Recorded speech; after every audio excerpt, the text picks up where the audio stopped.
Welcome to the Joshua Morales Podcast. All right. So, okay, first of all, I'd like to thank you very much for coming on my podcast. And just for a little bit of context, introduce yourself, tell little people about what you do, and give them some context about what you do. Sure, yeah. I've actually been a lawyer for almost 30 years, and I started out at the United States Attorney's Office, and then, after that went into private practice.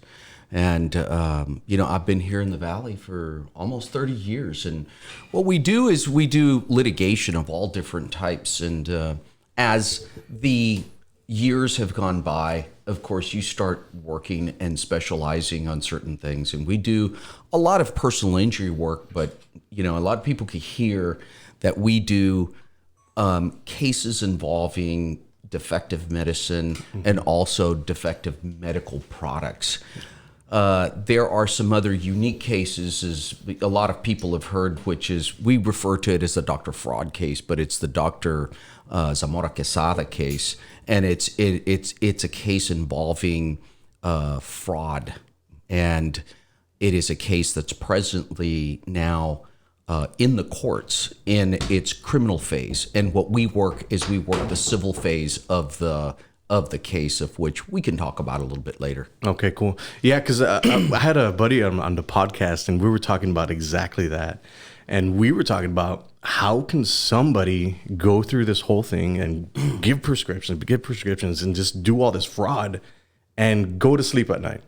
Yeah. Let me tell you something, is in our business, you see some things that are unimaginable. You look at the TV shows that come out, and they look like they're unreal. Yeah. But the writers have been involved in law offices in which real things happen. And what they do is they record them and make them part of their show. If you were in our office for a week, I think your eyes would be just, you would be in absolute disbelief with some of the things that actually happen in the real world. It's interesting because one of my clients is with the Children's Advocacy Center of Hidalgo County. When we started doing social media for them in 2017, 2018, 2019, and those actually 2 years, it went up 46%. It's insane the amount of child abuse and child neglect and all that stuff that's going on in the Valley. It's insane. It's a crazy world we live in. And I feel like obviously social media has amplified everything, right? Yeah, you know that I was president of the Children's Advocacy Center for 10 years. Wow. Yes, and I was there when we started the Children's Advocacy Center. And let me tell you, is that you're absolutely right, is that child sexual abuse is more prevalent than we all think. And it doesn't discriminate at all. And you down here, the reason you don't hear as much about it is because of really our culture. Right. But it's the same if you go into Houston, if you go into Baltimore, if you go into New York, is the statistics are absolutely staggering. And it was unbelievable, because when I left the Children's Advocacy Center, we would see approximately 100 kids a month. New cases. That's insane. These are not the cases that are just reoccurring cases. And it was your neighbor across the street. Yeah. It was,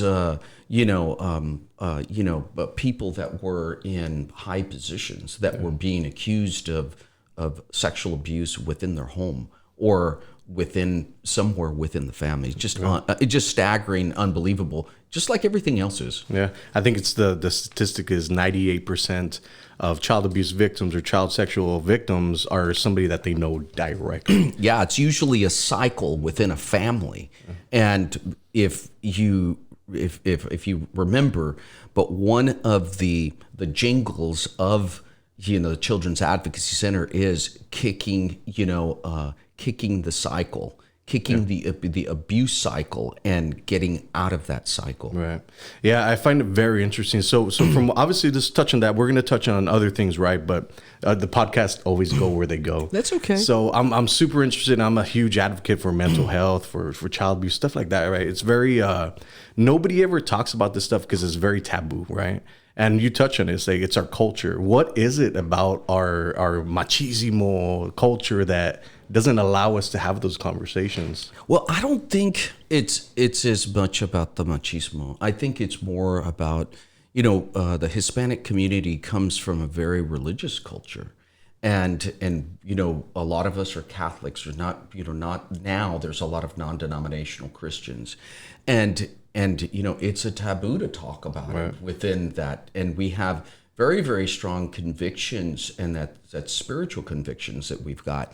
And because of that, for us to come out and say, hey, that's happening within our family. Oh my God! Because then after that, there are also social pressures that come along with it, with your family being labeled as that family, with the one that has the problem, with the dad, the brother, whoever it might be that's abusing the daughter, or a son, a grandfather that might be abusing a grandson. I mean, and that's the problem. Yeah, it's a very interesting world we live in, and sometimes I feel like, man, my daughter and the son are going to grow up in this world where nothing's filtered. So I'm not sure if you're familiar with TikTok, right? So TikTok's a new it's a new social media platform, and I jumped on it. Right? I love it. Yeah, I love it. So I'm 38 years old, and I was super hesitant about getting on TikTok. But it's going to be the next big Facebook, Instagram, Snapchat. It's going to be the next big social platform. And I was like, I'm a digital marketer, so I have to go in and learn these things, right? So I was like, a 38-year-old man going on to TikTok. My audience on TikTok, I shared some statistics last night. 70% female. They're between the ages of 6 and 15 years old. It's very weird for me to be on that platform, but I was like, I'm gonna go on it because I need to be a first comer in these platforms, because the way it works is there's not enough content creators on these platforms, and everything's organic right now, so it'll push you to the top of the algorithm and your stuff just gets shown. So one of my videos got 250,000 views, which is a stupid chip challenge. Right. I mean, no, that's fantastic. When you're giving good messages and that an audience like that wants to hear. Yeah. And it's always amazing to me what those kids want to hear, from those ages, from 6 to 15. I've got my kids that are older, and now I've got one in the house who's 12, and so to me, it's always of interest to know what their interests are, because they're not the same interests we have. No, definitely not. And I keep telling everybody I have an email list, and I put on there, it's like, TikTok's inappropriate for a lot of people. It's a social media language that the kids are growing up with, so they have to learn this stuff, right? They have to learn these skills being in the digital world. And that's what I was like, don't completely take it away, monitor it. And I consider TikTok to be the crack of the internet because it's so fast. It's not like YouTube where you're watching an hour long stuff. It's not like Facebook where we're watching 5 minutes. It's not Instagram where you're watching 60 seconds. It's like 15 seconds. It's fast, and it's easily consumable for kids. And that's what they like. It's very insane. Like Vine. Yes, exactly like that. Let me tell you something. The only reason I know Vine is because of my kids. Yeah. Okay, so, Vine is what was 6 seconds? Yeah. Yep. It's crazy where the world's going. I just feel like all these social media platforms are coming up. It's giving access to everybody. The internet has literally shrunk the world and given opportunities to everybody. Everybody. It's wonderful. I think it's absolutely wonderful. And that's always my question, is like, do you think that giving a voice to everybody is a good thing or a bad thing? Obviously, there's people that preach hate and all this other stuff. But overall, what do you think? What are your thoughts? Well, let me tell you this, is that in studying the First Amendment a lot, and really the bases of the Constitution, because it's one of the things that we did when we were in law school, is the whole foundation of the freedom of speech is to in order to give the minority an opportunity to voice themselves. Now, what's going to happen in doing that, and we all know, is that there's going to be some very unpopular, speech that is going to end up coming out. And us as a society need to be able to ferret that out. Yeah. And we know the good and we know the bad. Yeah. And I'll tell you, and it's very important that you give them a voice. It was, the Ku Klux Klan. And interesting enough, the ACLU was actually backing and supporting their position Interesting. with regards to freedom of speech. And because the ACLU could see, and that 1,000-yard stare that that our fathers and our coaches always talked about, is they were able to see ahead that they were going to be on that platform. They had been on that platform before. And what their message was a hell of a lot more important than the message that the KKK was trying to promote. Definitely. I find it's a very interesting world we live in, because now you can jump on Twitter and President Trump's like just tweeting like crazy. It's amazing. Never in the history of man have you had so much access to such a high powered official. Right. I find it truly amazing, the world we live in and how it's transformed everything. So what I want to jump into now is the opiate crisis. Sure. I'm super interested in this because a lot of people struggle with this. I believe I wrote some statistics down. 130 people die a day from drug overdoses. From 1999 to 2017, more than 700,000 people died of overdoses. That's a huge epidemic. I don't know too much about it, and I know you're in this field and you know a little bit about everything. So I was hoping you can kind of educate me and educate my listeners on what this epidemic is and how it's really gone into the fabric of America. Well, let me tell you this. It's a lot more intentional than everybody thinks. There are these incredible pharmaceutical engineers. And just like you have somebody engineer a house and the structure of a house, you have these pharmaceutical engineers that can actually design a drug, okay, to affect and set certain switches off on your body. Mm-hmm. They knew at the time, one of the main switches that they wanted to make sure that they set off in a person's body was addiction. Okay, so this is not something that Bobby Garcia is making up, something that I'm dreaming up. It's not a theory that I have. It's something that's already been proven, okay? And so you have a drug that's designed for you to get addicted on. And why is that? And you'd say, why would they have an engineer do that? Real simple. It's money. It's because of money. And how better to do it with a drug involving pain, because everybody complains of pain. Right. And you go to doctors, and it's one of the things that we deal with all the time: subjective pain, objective pain, how to prove subjective pain through objective findings and that sort of thing. But in this case, they were able to prescribe, get people hooked on it, and people would go and want to get their prescriptions refilled and refilled and refilled and refilled. Before you knew it, their scheme was such an incredible success, okay, that you don't have to do as much marketing because of the addiction. And when did you ever see that much marketing that was done with regards to the opioids like you do with other drugs that you see out there? And the reason they didn't have to do it was because of the addiction. That's the way that they would get and encapsulate, people. But you see so many people affected, so many people addicted, because of the way those drugs are engineered. It's very interesting because the opiate crisis does not affect an economic region specific, right? It goes through everybody. Your grandmothers, your fathers, your kids.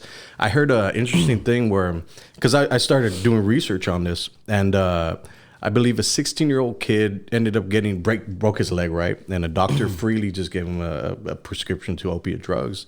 He said if it wasn't for that he broke his leg, he would have never been addicted. Right. So that tells you right there, is like these things were made to get you addicted. No question. There's no question about it. It's insane. Yeah, it's the hook. Yeah. It's the hook. And just to get people in there, they'll break a leg. They'll, have back pain, and they would prescribe, opioids, for it. And so, and let me tell you this is to the credit to doctors, because doctors, they're supposed to be the first people in line of defense, but they're always the second to the last people to know, because the pharmaceutical companies go in there, and remember, they go and they sell it to them, and they tell the doctors something that isn't true. And the representative that is there marketing this to the doctor, the pharmaceutical sales rep, has been trained to say certain things. Right. They themselves don't know. It's the people up the chain of command that really know what's going on. Right. Okay. And they train this whole, line of people all the way down to the doctor, what it is that the drug is about. And they don't tell you what the underlying, what the underlying objective is. Right. It's very interesting. I saw a statistic that in 2012, there was a bottle of OxyContin for every American, which is 259 million prescriptions.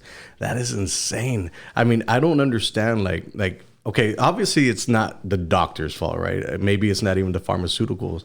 But how are these doctors getting compensated for prescribing these? Obviously, I don't know if it's under the table or here's a bonus check, or how does that work? Well, let me tell you something. That's another very interesting thing, because after a while, the doctors do know, okay?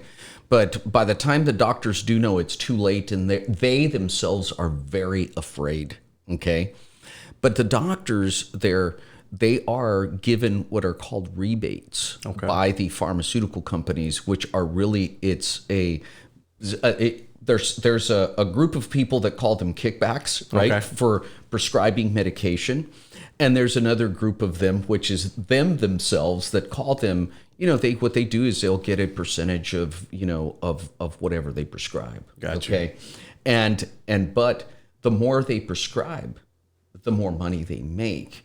And they'll award them trips. They'll award them, various things, prizes, for for prescribing a certain type of medication. Right. And this is why you see some of these medications.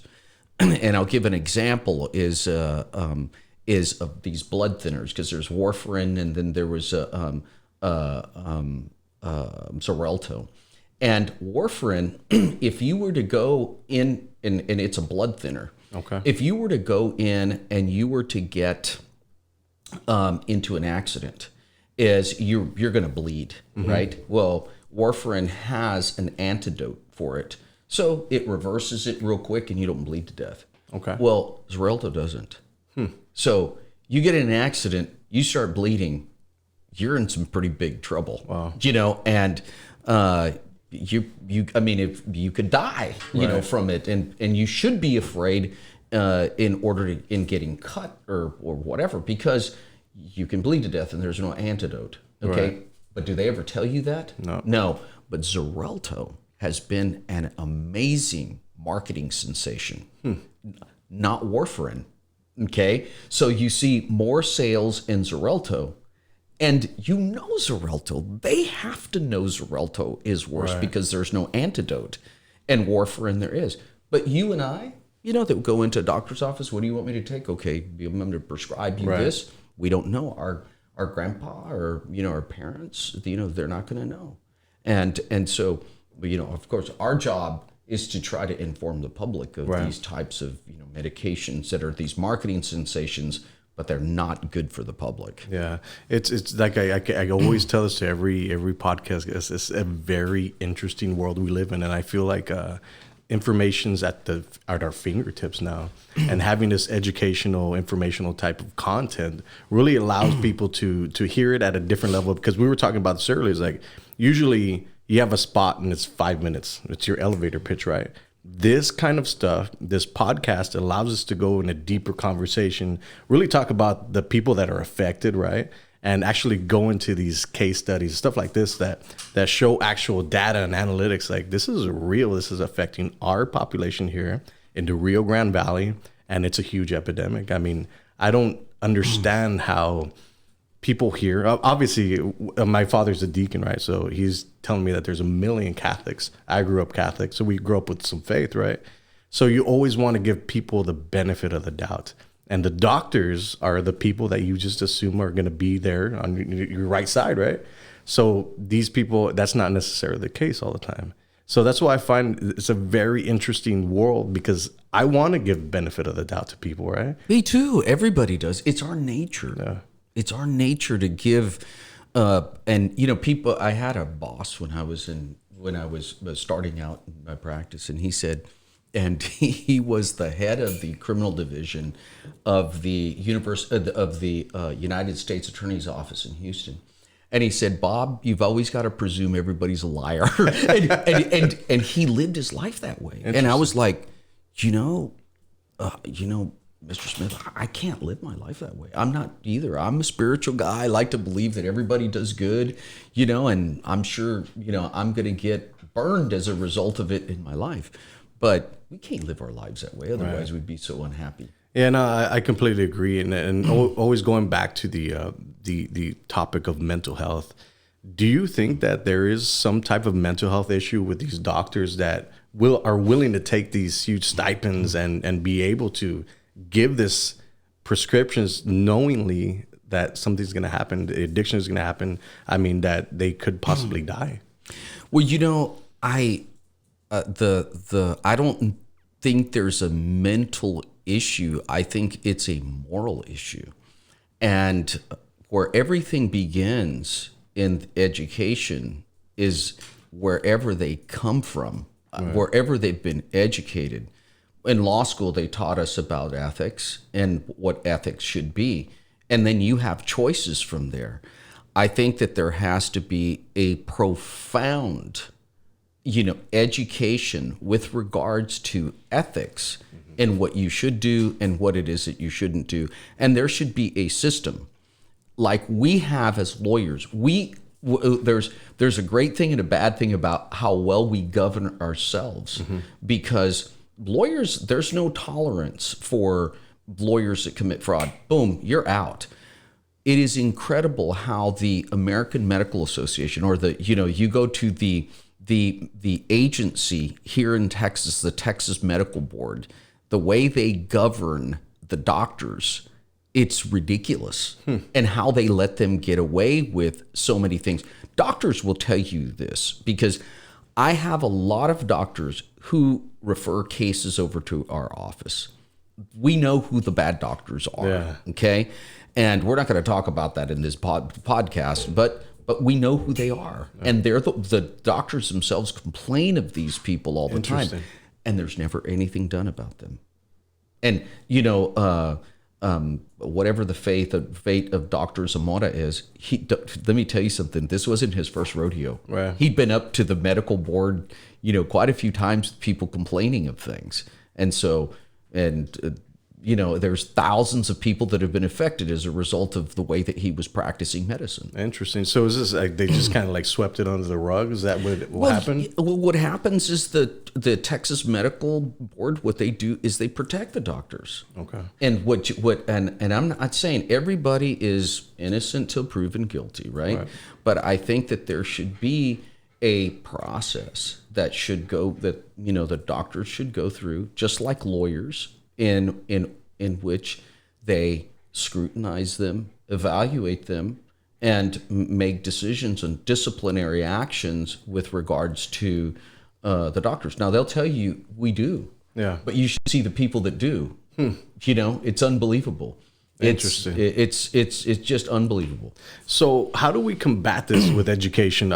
Is it going into schools talking about this? Can I, as a podcast guy, have an effect on people, or is it just too small? Or does it start when in the housing and with the families? How does that look? Well, let me tell you something. Is that you have a profound effect. You definitely do. This is why now.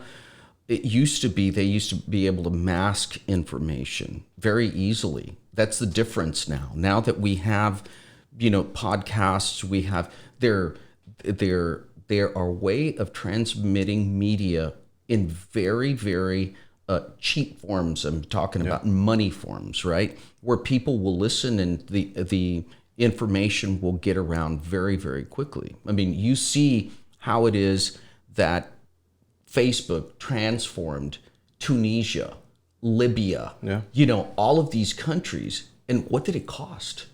It didn't cost much at all. Right. But the social media itself, the reason Tunisia, the reason Libya, the reason Syria, all of these countries, the reason that they fell was because of social media. Yeah. And what did it cost? Who put money into it? Nobody. What it was a collaboration of people being able to come together, like in these podcasts, and disseminate information to say, hey, this is unjust. Yeah. This is not right. And so every bit of this information that gets out, that we tell people, look, you've got to be skeptical. You've got to look. Now that there's so much information, we live in a world of information. Before you take a medication, look at what you're taking and see what kind of reviews it's gotten. See if there are any lawsuits that are out there pending, and inform yourself, then make an informed decision on whether you're going to take that, or not. Right. And because you can go to your doctor and tell your doctor, you know what, I'm real concerned about this medication. Can you prescribe me another? Doctors are, they'll be able to prescribe you several different types of medication. People will come to me, medication that's really not at issue, and you'll see that there are problems with the side effects that medication has, and you go to your doctor and ask him, hey, give me another. Hey, we live in a world that now a doctor might give you 2 minutes. Mm-hmm. So give me 4 minutes. Yeah. That way you can give me a suggestion of another medication to take, because this one is not working for me. It's interesting because I was hearing the other day that in the 90s, you would be able to buy fentanyl off the internet. You could just buy it. And I think somebody said that you could buy a little vial and that would literally light up the whole city. They're so tiny, and those little things you can get an overdose from. It is insane where everything's gone from just in the past 20, 30 years. Everything happens so quick now, and I don't think people really understand that we're in a digital revolution now. I think the internet has been compared to when the railroad tracks came, and it revolutionized the whole industry. It's insane. Where do you see the internet going in the future within the next 10 years, in the next 50 years, in the next 100 years? Well, let me tell you this, is just to juxtapose these two different ideas that you said, is that, remember, like with the railroad, they were able to regulate it. Yeah. What is going to happen is, and now you see it, is they work on the regulation of the internet. And how do you do it? Yeah. And there's going to have to become, and we have some amazing resources, and I mean human resources of people that can probably do it, mm-hmm. and police some of this stuff. But it's going to take the unity of a lot of different countries. It's going to take the type of pact, that you have seen with other things, pollution and the environment, in order to do it. We can do it within our country, but we're going to have some other participating countries that have very, very strong economies, right. Like ours, because we have the strongest economy in the world. But you're going to need participation, of the European Union, of which we can get, the more difficult countries to have and to get participation, or China, because China, they've ripped off so much intellectual property from us. It's unbelievable. And it's the reason why they've really made so much darned money in the, in the past years, is by stealing all of the ideas of all of these great people that formulate these ideas, here in the U.S. and in other countries too. Yeah, I think the great thing about having all the China and these whole different markets is, I feel like America loves America. Like, we are America. We're not gonna need your help. We're not gonna be everybody's help. So I think policing the internet is gonna be a little bit difficult, right? What do you think about privacy? I mean, these big, huge platforms like Facebook, Google, Snapchat, they have all this information, and it's become the #1 resource over oil now. What do you think about having these private companies have access to all this information? Well, when you know better than denies anytime that you know are create an account with Facebook, there's an agreement that comes along with it, and it's anything but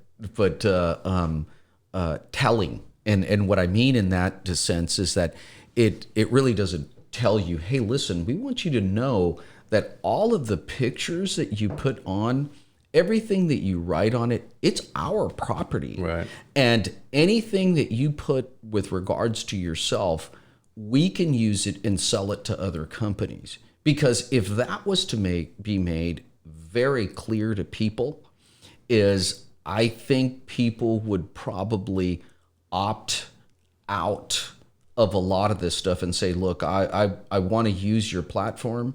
However, I do not want you to use my information.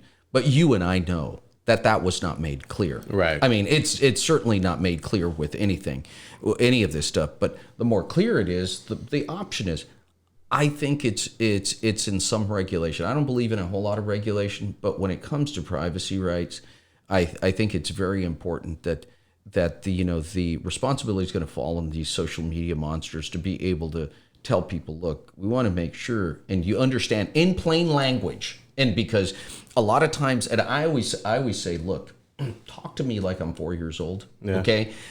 Even though I'm not, but so I completely understand. Now, what you're trying to tell me is that I put a picture of myself on the, or my family, and it belongs to you, and you can sell it to anybody. Yes. Okay. Well, I need to think about that. Yeah. But they don't tell you that. They'll tell you in all of this other language, and they hide it and bury it in their privacy policy. In the privacy policy that's 200 pages that they know that nobody is going to read, that people are going to say, hey, do you accept the terms and, conditions? And people just press, I accept. Yeah. And then it's like, hey, you accepted and you read this thing? Of course I didn't read it. I tried reading one page. I was like, nah, click. Yeah, Right. Are you kidding me? I'm not going to read all of that stuff. But they need to make it more clear. And I think what they need to do is they need to be a lot more sensitive with regards to that information. Yeah, especially when it comes to children. Like I opted to not show my children on Facebook and Instagram as much anymore, right? Because it is a very strange world we live in. You don't know what these images are going to be used for. I mean, my daughter's face could be in China on a bus pushing American products. I mean, who knows? Absolutely. It's insane. Absolutely. It's crazy. But I feel like the world is going into a good position and a bad position. It just depends where you navigate life, I guess. Yeah. I think more information is good. I really think more information is good. I remember the problem, and I'm a lot older than you. I'm 20 years, almost 20 years older than you. And when we would walk into a library, the limitation of information that we had was just unbelievable. If you were lucky, your parents bought some encyclopedias and you were able to look up, all this information on the encyclopedias, but that was the resource. You didn't have anything else. Mm-hmm. But today, everything is at your fingertips. And so children are able to function at their potential. Yeah. They really are. And you don't have a child that is comes from a social economic background that might not be considered as privileged as as good as others, but they definitely have the resources to be able to learn. And I'll tell you this, because I'm a product of that, is when you are, and at the time that I was growing up, hey, we didn't have these. I didn't even know there was an SAT prep course. Yeah. And today you'd be absolutely crazy to go in and take your SAT without, doing some sort of preparation. We would just walk in, do our, and test for the SAT, if you can believe that. And the more informed, the more privileged, and the better school districts at the time, because at the time there was a disproportionate amount of money that was given over to the school districts, is they were the ones that had classes and they would prepare for their SATs. Today, because of all of the information that is out there, it is unbelievable what you can do. I was taking my written test to be a pilot, mm-hmm.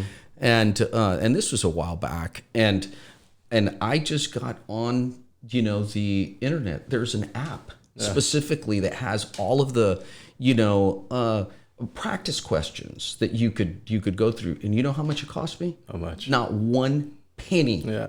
Not one penny that it cost me. And I'll tell you this, I attribute to getting a very good score on it because of that. Yeah. And so children, that they just need that one bit of media to be able to get onto that resource, right, and to be able to use that. And you see some kids that come from all different types of background performing these amazing things because of that smartphone, that computer that they've got in that school. Do you think that this world we're living, the social media world, right, where they're always glued to their phone, it's obviously some form of addiction, right? Do you see it as a bad thing or a good thing, or do we just need to monitor it to, like, all right, you can use this for an hour and then go about your business or go outside? Well, I'll tell you this. I think it's both. You don't see kids playing on the street, riding their bicycles anymore, and I think that was a real important thing, something that we did, right? But now, I mean, I think it's just like anything. There's pros and cons with everything. There's you give up something here in order to take more here. The fact that they've got this resource in this telephone is absolutely magnificent. But what it does take away, it takes away that time, and depending on how they're using that tool makes all the difference in the world, because you see some of these kids and some people use that tool, and it absolutely amazes me, because their phone is no different than mine. Yeah. But what they're doing with their phone is just absolutely amazing.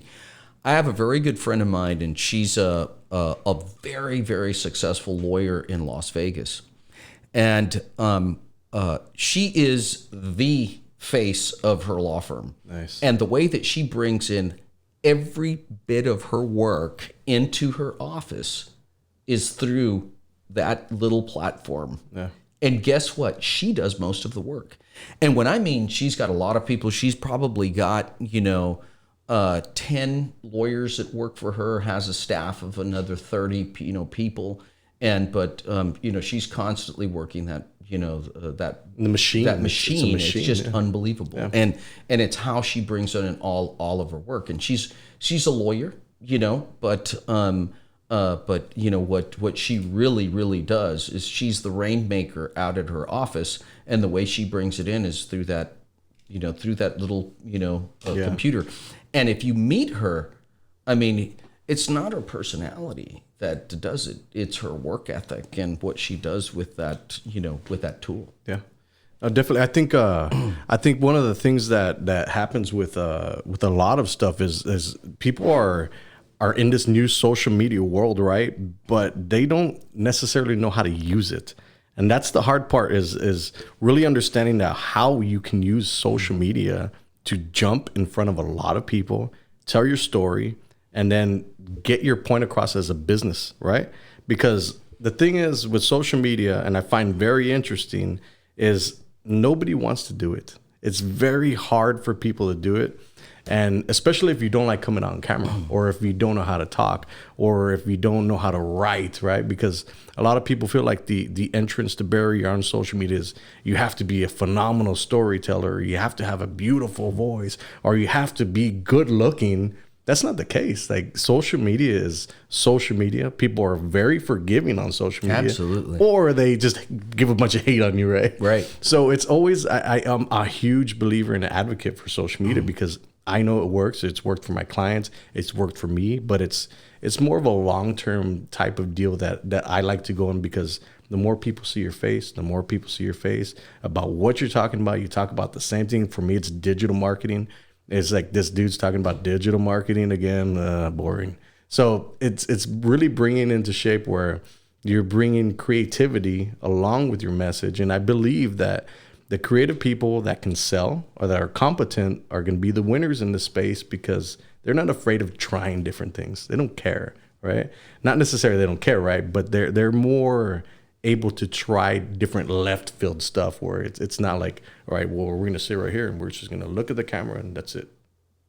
It's really left field stuff. If you've seen some of my stuff, Frank's seen it. It's very left field. It's very weird, but it's to capture attention. That's literally. Yeah, that's great. You look at all the famous artists of the world, right? I mean, there's 3 primary colors.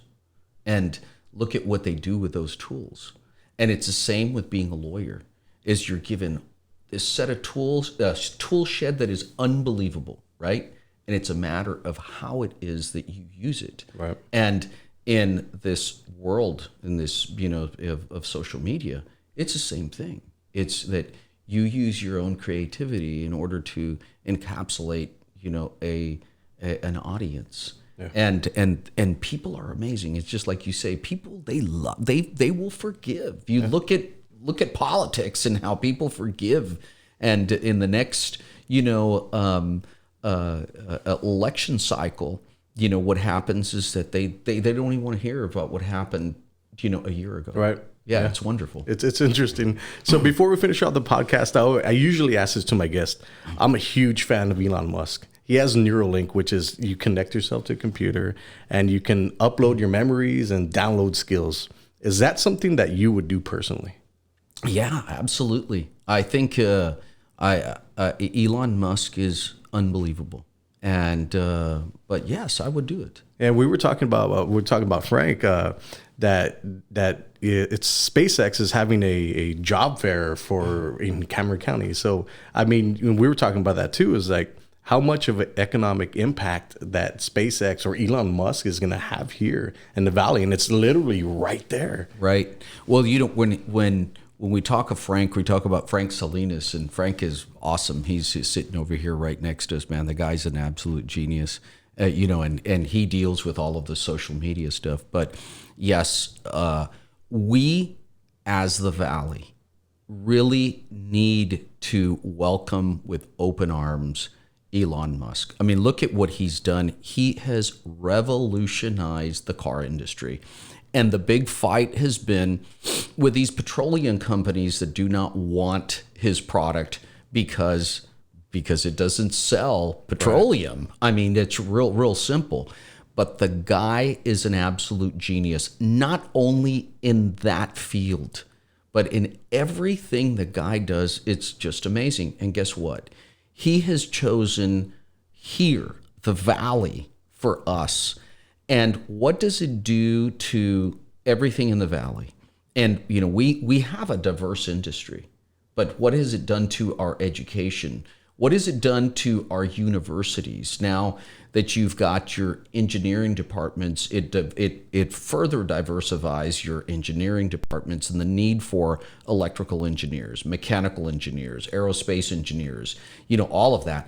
You think he's going to want to be recruiting from these schools down here? Absolutely. Are they going to be wanting to do studies, with SpaceX? Absolutely. Do you think SpaceX would end up funding a lot of this stuff? Absolutely. Yeah. The human resource is there. He wants that human resource. And here he is building a huge foundation and has laid stake down here. Yeah. And I think what we need to do as a population down here is really support him and understand the effects that are going to come down from the universities all the way to jobs and all of the secondary markets that come up as a result of people coming here, down to the grocery stores, new HEBs coming in, how it affects South Padre Island and how it affects Brownsville, and how affecting Brownsville affects McAllen and all of these other places, down to the airports and communication and transportation and everything. It's unbelievable what is transforming just as a result of that one person. Yes, I love it. I can't wait to see what comes from it. And I'm super optimistic about all these things because I can see it. I can see it happening. I can see it already coming. And we're just literally just scratching the surface right now. And it's going to be an amazing world that our kids live in and that we get to grow up in and we get to live in for the next 100 years. Right. And I think the longer we're around, we'll be able to live longer. So yes. I'm looking forward to that too. Yes. So once again, again, if we left anything out, you can touch on that now. Well, no, I mean, I think we can leave it for another time. But I think it's important as with regards to everything that we've been talking about. I think it's absolutely wonderful. One of the things that we do and our responsibility, and we also have a social responsibility as lawyers, is to inform people. And we're out there to inform people.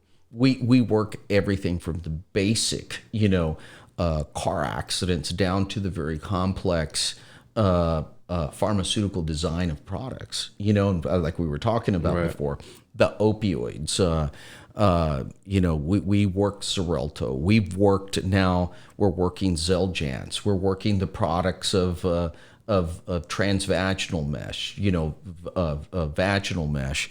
There's a bunch of different products that we work in. We can probably talk about it in another podcast. Definitely. Well, I appreciate your time. And of course, I know you're a busy man. So I appreciate any time that my guests give me. And Frank, of course, Salinas behind there. I'd like to thank you for connecting us. And I appreciate your time. No, thank you very much. Awesome. Yeah, thanks a lot. Welcome to the Joshua Morales Podcast.